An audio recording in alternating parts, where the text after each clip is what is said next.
ప్రభు ఈ దినం మనకు అనుగ్రహించిన వాగ్దానం యెషయా 58వ అధ్యాయము 11వ వచనం. నీవు నీరు కట్టిన తోట వలన ఎప్పుడునూ ఉబుకుచుండు నీటి ఊట వలన ఉండెదవు. So you will be like a well watered garden, like a spring whose waters never fail.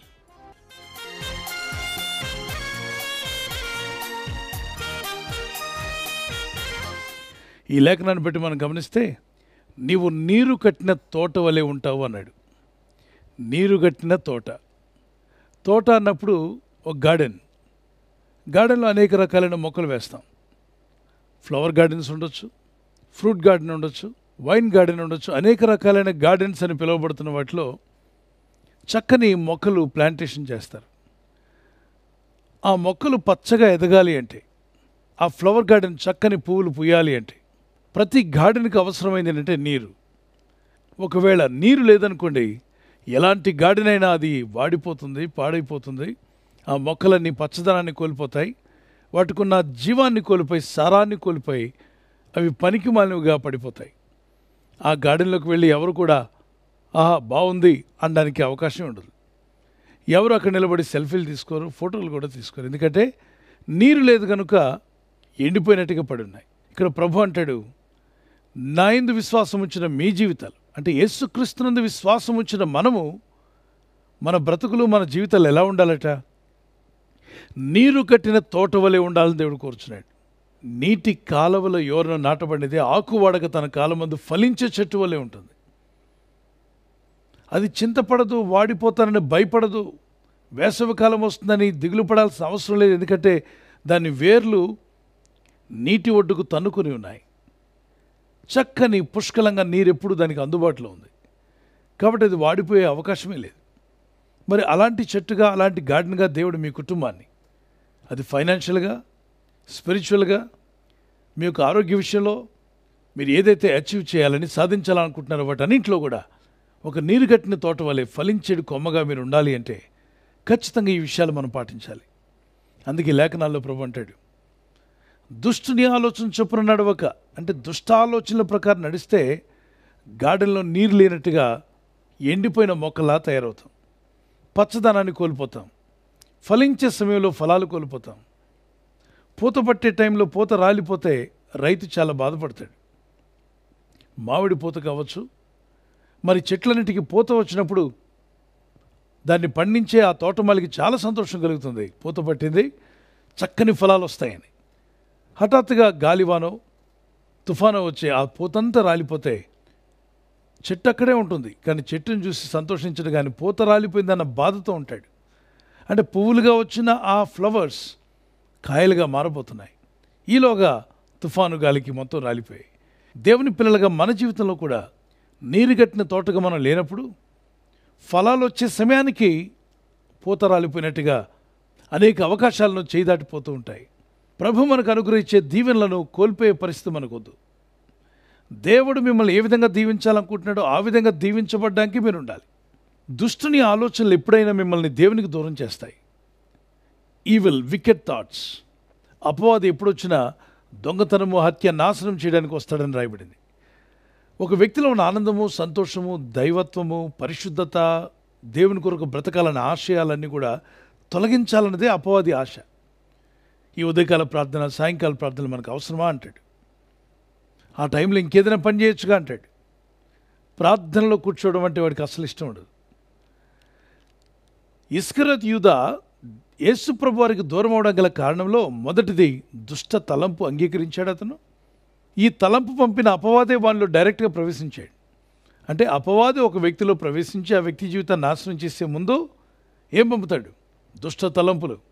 సముద్ర తరంగాలు ఒడ్డుకు వస్తున్నట్టుగా, సముద్రం ఒడ్డుకు వెళ్ళి చూడండి, సముద్ర తరంగాలు ఆగుతాయా?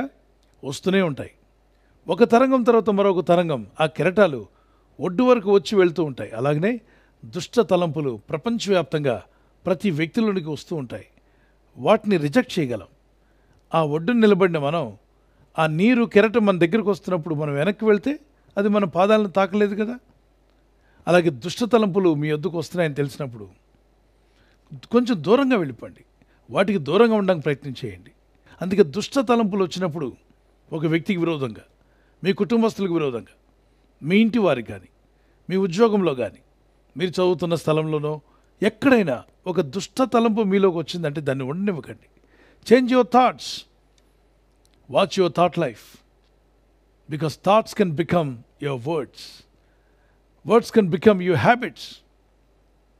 మీ తలంపులను జాగ్రత్తగా చూసుకోండి. మీ తలంపులు అవి మీ మాటలుగా మారే అవకాశం ఉంది. ఆ మాటలు మీ స్వభావంగా మారే అవకాశం ఉంది. కనుక ఒక స్టెప్ నుండి మరో స్టెప్కి ఈడ్చుకొని పోతాయి దుష్ట తలంపులు. దేవునికి లోబడి ఉండండి, అపవాదిని ఎదిరించినప్పుడు వాడు మీ ఎదురుండి పారిపోతాడని జేమ్స్ చాప్టర్ 4:7 యాకోబు పత్రిక 4:7 వచనం మాట్లాడుతుంది. అపవాదిని ఎదిరించండి, వాడు మీ ఎదురుండి పారిపోతాడు. పచ్చని ఒలివ చెట్టు వలె మీరు ఉండాలి అంటే, పచ్చని ఒలివ మొక్కల వరి మీ పిల్లలు ఉండాలి అంటే ఖచ్చితంగా నీరు ఉండాలి. నీరు దేనికి సాదృశ్యం? అనేక మార్లు పరిశుద్ధాత్మ దేవునికి సాదృశ్యంగా వాడబడింది నీరు. అంటే నీరే పరిశుద్ధాత్మని అనుకోకండి. యేసు ప్రభువారు అంటారు, నా యందు విశ్వాసం ఉంచేవాడు పొందబోయే ఆత్మ గురించి మాట్లాడుతున్నానని యోహాను సువార్త 7:37-38లో, దప్పికొలవాడు నా యొద్దకు రావాలను, నేనిచ్చు నీళ్లు తాగువాడు మరెన్నడూ దప్పికొనడు, జీవజల నదులు వాని కడుపులో ఉండి పొర్లి పారును అన్నాడు. ఇది ఆత్మ గురించి మాట్లాడంటే యేసు ప్రభువారు. ఆ పరిశుద్ధాత్ముడు మన చుట్టూ ఉండి మనల్ని నడిపించాలి. మంచి ఆలోచనలతో, మంచి తలంపులతో ప్రార్థించడం కూడా ఆయన నేర్పిస్తాడు. ఎలా యుక్తంగా ప్రార్థన చేయాలో ఎవరికి తెలియదట. అందుకే పరిశుద్ధాత్మను కలిగిన వారుగా ఉందాం. పరిశుద్ధాత్మని యొక్క సన్నిధిని కోల్పోకండి. ఆయన సన్నిధి మనతో ఉన్నప్పుడే నీరు కట్టినటువంటి తోటలా మనం ఉంటాం. ఒక చెట్టు, ఒక మొక్కకు నీరెంత అవసరమో దేవుని సన్నిధి, పరిశుద్ధాత్మని సన్నిధి విశ్వాసికి అంతే అవసరం అన్నవారు ఒకసారి గట్టిగా దేవునికి స్తోత్రం చెప్పండి. ఆమేన్. ఈ వాగ్దాన్ని ధ్యానిస్తూనే ఒక చిన్న కీర్తన పాడుకుందాం. జీవజలమా ఆత్మనాథుడా, ఎండని నదిలాగా రమ్ము బోధక. జీవజలమా ఆత్మనాథుడా, ఎండని నదిలాగా రమ్ము బోధక.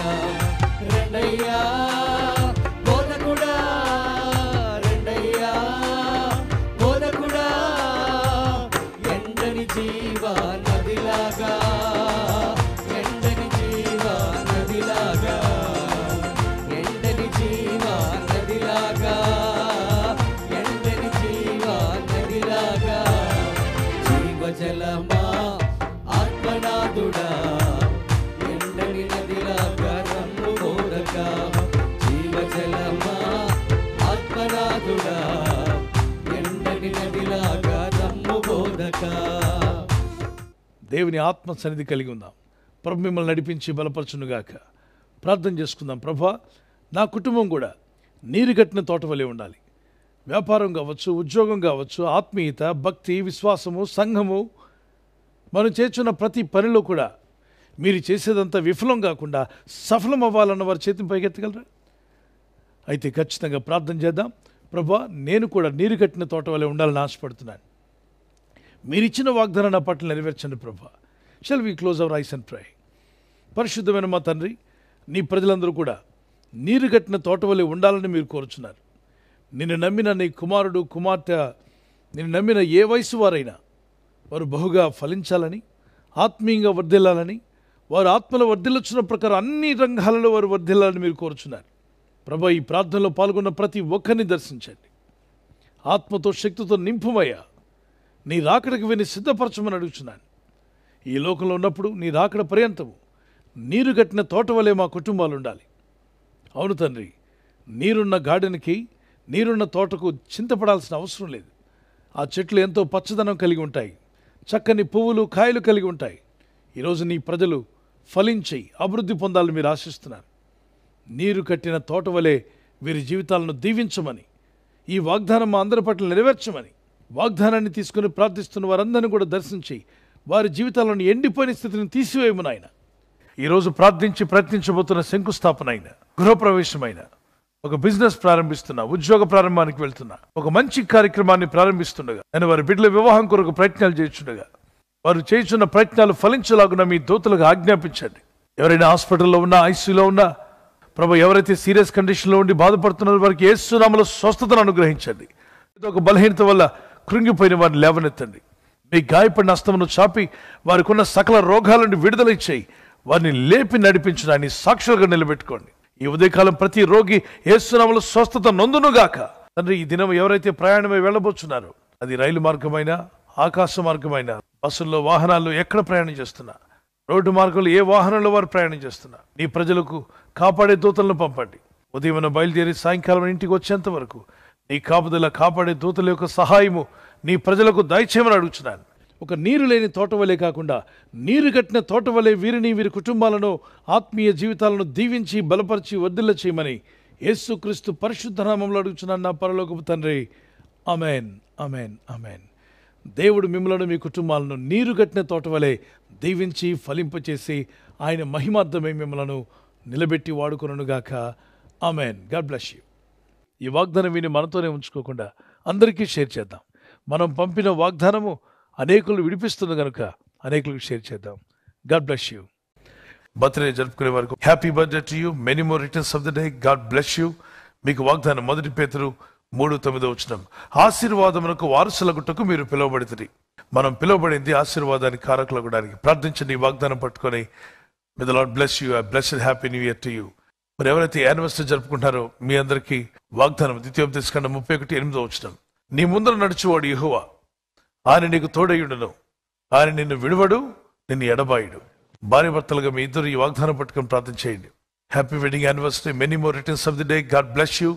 ప్రభు మిమ్మల్ని ఈ వాగ్దానంతో బలపరచునుగాక. భార్య భర్తకు లోబడాలి, భర్త భార్యను ప్రేమించాలన్న ఈ ఆజ్ఞకు విధేయులైతే మీ ఇల్లు అద్భుతంగా ఉంటుంది, కుటుంబం సమాధానంగా ఉంటుంది, దేవుని చిత్తం నెరవేర్చే కుటుంబంగా మీ ఇల్లు ఉండునుగాక. God bless you. ఈ ఛానల్ మీరు సబ్స్క్రైబ్ చేసుకోవడం వలన 2 పనులు జరుగుతున్నాయి. ఒకటి, సువార్త జరుగుతున్నది, ఆత్మలు రక్షించబడుతున్నాయి. రెండవది, పేదలకు, అనాథలకు ఈ ఛానల్ ద్వారా సహకారం అందించడం జరుగుతుంది. మనం సబ్స్క్రైబ్ చేసుకోవడం వలన అందరికీ సహాయం చేసిన వారమవుతున్నాం. ఖచ్చితంగా ఈ యూట్యూబ్ ఛానల్ ను సబ్స్క్రైబ్ చేసుకొని బెల్ బటన్ ను క్లిక్ చేయండి. మీకు వెంటనే మెసేజెస్ పంపబడతాయి.